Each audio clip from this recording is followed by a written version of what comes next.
بسم اللہ الرحمن الرحیم۔ قرآن کریم میں اور احادیث مبارکہ میں یہ بات واضح طور پر موجود ہے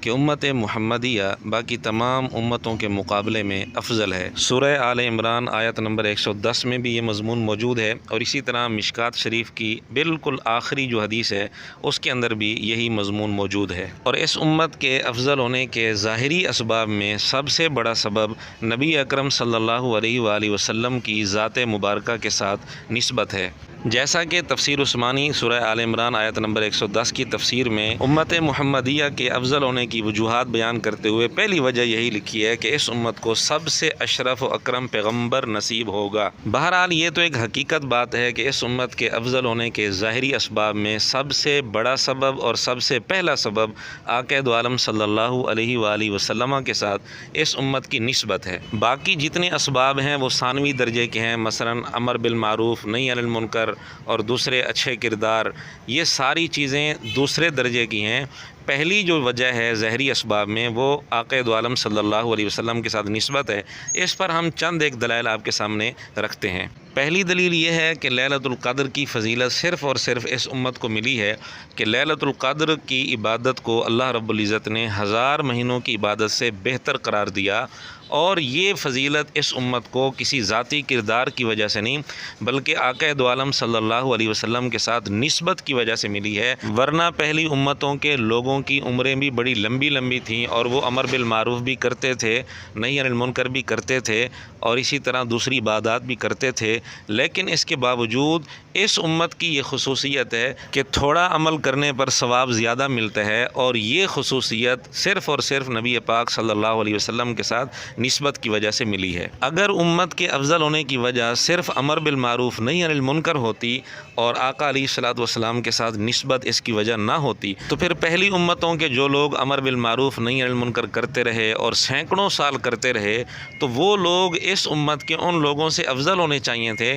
جو اس امت میں امر بالمعروف اور نہی عن المنکر کرنے والے لوگ ہیں۔ حالانکہ ایسا نہیں ہے، اور کوئی بھی یہ بات نہیں کر سکتا۔ تو معلوم ہوا کہ خالی امر بالمعروف نہی عن المنکر اس امت کے افضل ہونے کی وجہ نہیں، یہ وجہ دوسرے درجے میں ہے، ثانوی درجے میں ہے۔ پہلے درجے میں ظاہری اسباب کے اندر وجہ صرف اور صرف نبی پاک صلی اللہ علیہ وسلم کے ساتھ نسبت ہے۔ تیسری دلیل صحیح بخاری حدیث نمبر 335 اور 438، دونوں میں نبی پاک صلی اللہ علیہ وآلہ وسلم کا یہ ارشاد موجود ہے کہ میرے لیے پوری زمین کو سجدہ گاہ اور پاکی کا ذریعہ اللہ رب العزت نے بنا دیا ہے۔ اب یہ جو اس امت کو فضیلت اور خصوصیت ملی ہے، یہ صرف اور صرف آقا دو عالم صلی اللہ علیہ وسلم کے ساتھ نسبت کی وجہ سے ملی ہے، ذاتی کردار کی وجہ سے یا امر بالمعروف نہی عن المنکر کی وجہ سے نہیں ملی۔ تو ان چند دلائل سے یہ بات ثابت ہو گئی کہ اس امت کی افضلیت کے ظاہری اسباب میں سب سے پہلا اور سب سے بڑا سبب آقا دو عالم صلی اللہ علیہ وسلم کے ساتھ نسبت ہے۔ باقی جو چیزیں ہیں وہ بھی سبب ہیں، امر بالمعروف نہی عن المنکر اور اپنا ذاتی عمل، ذاتی کردار، جہاد اور نماز اور دیگر اعمال، لیکن یہ ثانوی درجے کی چیزیں ہیں۔ اصل وجہ آقا دو عالم صلی اللہ علیہ وسلم کے ساتھ نسبت ہے۔ لیکن مرزا جہلمی اس چیز کا انکار کرتا ہے، وہ کہتا ہے کہ اس امت کے افضل ہونے کی وجہ لوگوں نے یہ سمجھ لی ہے کہ آقا دو عالم صلی اللہ علیہ وسلم کے ساتھ نسبت ہے، چونکہ حضور علیہ السلام سب سے افضل ہیں اس لیے یہ امت سب سے افضل ہے۔ تو مرزا کہتا ہے یہ وجہ ہے ہی نہیں، نعوذ باللہ نعوذ باللہ۔ اللہ تبارک و تعالیٰ نے اپنے محبوب صلی اللہ علیہ وآلہ وسلم کی امت کو جو یہ کام ٹرانسفر کیا ہے،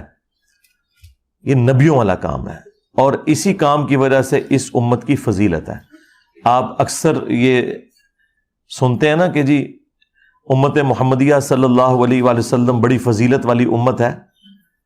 تو اس کو وہ رسول اللہ کی مبارک ذات کے ساتھ ریلیٹ کرتے ہیں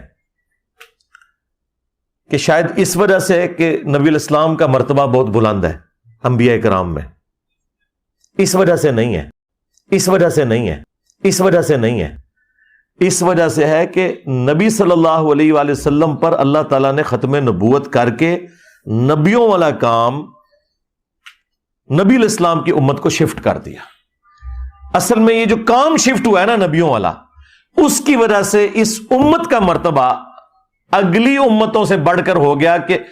امت میں آج تک کسی صحابی، کسی تابعی، کسی تبع تابعی، کسی محدث، کسی فقیہ نے، اہل سنت کے کسی مستند عالم نے یہ بات کہیں نہیں لکھی کہ نعوذ باللہ اس امت کی افضلیت کی وجہ نبی پاک صلی اللہ علیہ وسلم کے ساتھ نسبت نہیں، اس کی نفی کسی نے بھی نہیں کی۔ اور ویسے دلائل کے اعتبار سے بھی یہ بات بالکل غلط ہے۔ اس پر 3 دلائل تو ہم پہلے بھی پیش کر چکے ہیں، ایک چوتھی دلیل بھی ہم پیش کر دیتے ہیں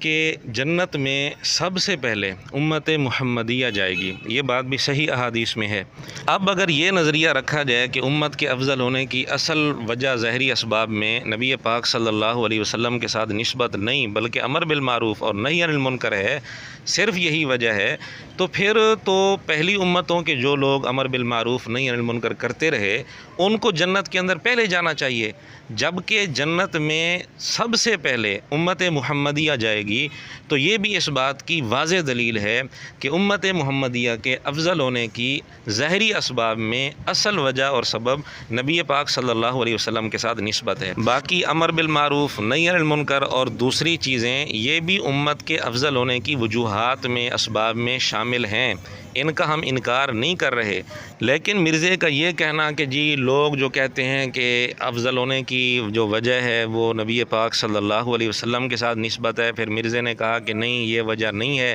اس کا جو مرزے نے انکار کیا ہے یہ بہت بڑی غلطی ہے اور مرزے کا بہت بڑا بلنڈر ہے اور بہت بڑی بے ادبی ہے، نبی پاک صلی اللہ علیہ وسلم کی احسان فراموشی ہے۔ آقا علیہ الصلوۃ والسلام کا کوئی بھی سچا امتی اس بات کا تصور ہی نہیں کر سکتا، نعوذ باللہ، جو تصور، جو نظریہ مرزے نے دیا ہے۔ اور مرزے کے شاگردوں کا حال یہ ہے کہ اس کی ہر اس قسم کی بات کا جھوٹا دفاع کرنے کی کوشش کرتے ہیں، اس بات کا بھی جھوٹا دفاع کرنے کی کوشش کریں گے۔ کبھی مرزا کہتا ہے کہ یہ رسول کا احسان نہیں ہے کہ اس نے اللہ کا تعارف کرایا، نعوذ باللہ، اور کبھی مرزا نبی پاک صلی اللہ علیہ وآلہ وسلم کی سنت اور نفل نماز کو فالتو کہتے ہیں۔ اب مرزے کے شاگرد ان باتوں کا بھی جھوٹا دفاع کر رہے ہیں، اس سے اندازہ کریں کہ مرزا اپنے شاگردوں کو کس حد تک لے گیا ہے اور آگے کس حد تک لے جائے گا۔